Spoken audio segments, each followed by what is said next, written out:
Hi, I'm Steve from Clear Cut Installations. This is a major kitchen renovation that we recently completed. One of the things our clients really like is we sit down with them and help them design their kitchen. On this particular job, we removed the old cabinets, the flooring, reorganized the electrical and the plumbing to fit the new design.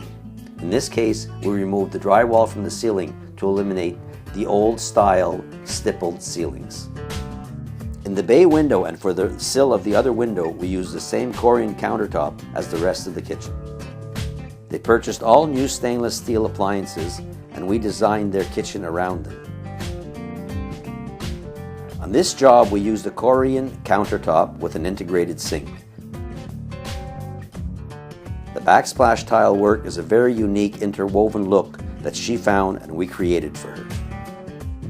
The clients wanted an island to help with food prep, more storage space, and an area for eating breakfast or a quick snack.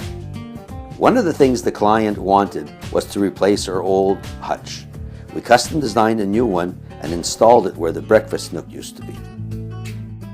In the final results, it is a much brighter and open living space.